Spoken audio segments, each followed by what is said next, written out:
Have you ever experienced that moment when everything seems to be falling apart?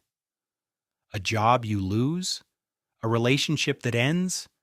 An opportunity that slips through your fingers? A refusal? A rejection? Once again. And in that exact moment, you probably tell yourself, why me? What did I do wrong? I'm not good enough. We almost automatically interpret these events as failures, as proof that we're not good enough.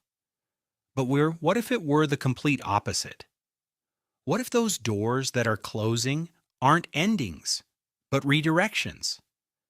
Today, I'd like to share another way of looking at those moments.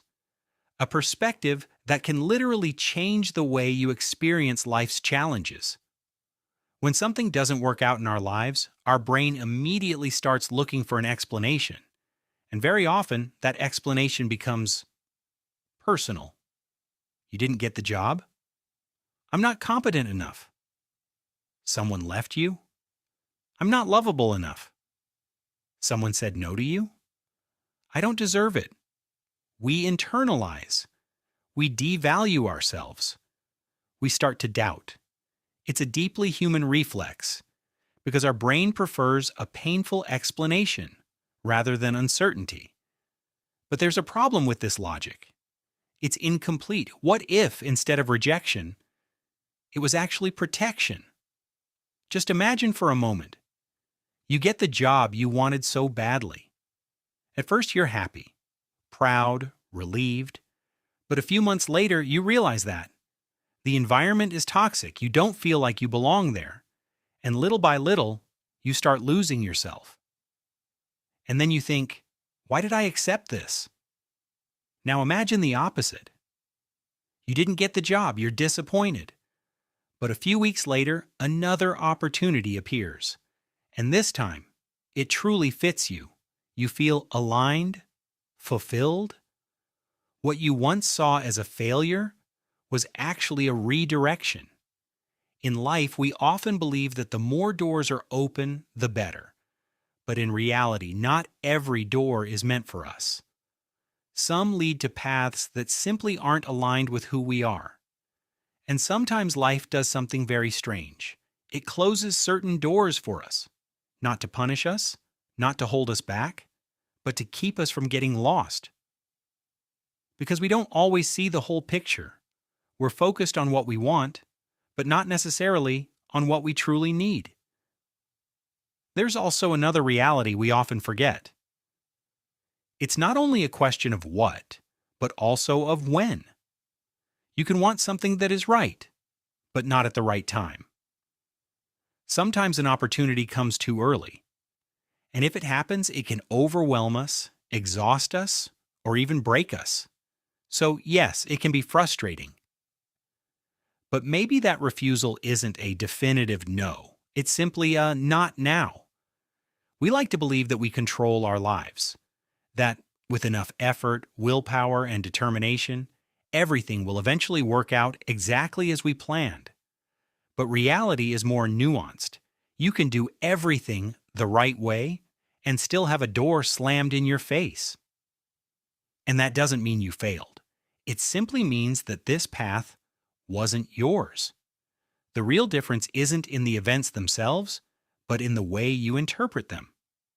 A door closes. You have two choices. You can tell yourself, this is proof that I'm not good enough. Or you can tell yourself, there is something better, something more right for me, waiting ahead. The situation is the same, but your inner experience changes completely. Personally, I call them disguised gifts. Because in the moment, it hurts, it frustrates you, it disappoints you.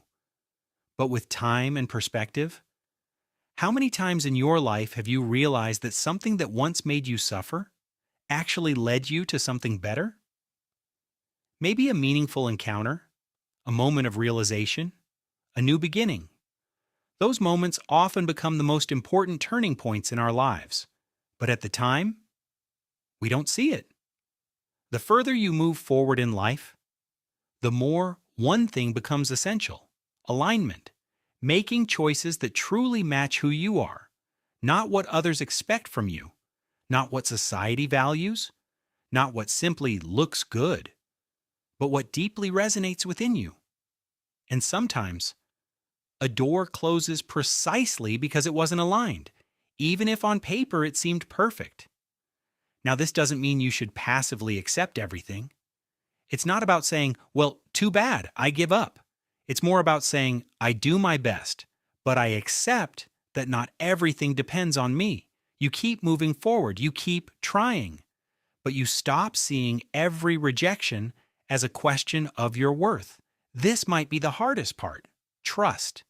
Not necessarily in something mystical, but in the idea that everything doesn't come down to this one moment, that your life isn't defined by a rejection or by a closed door, but by the entire journey. And sometimes what seems like a detour to you is actually the main road. So the next time a door closes in your life, before you judge yourself, before you devalue yourself, before you tell yourself that you're not enough, ask yourself this question: what if it isn't a rejection, but a redirection? What if it isn't a loss, but a realignment? What if it isn't the end, but the beginning of something that fits you better?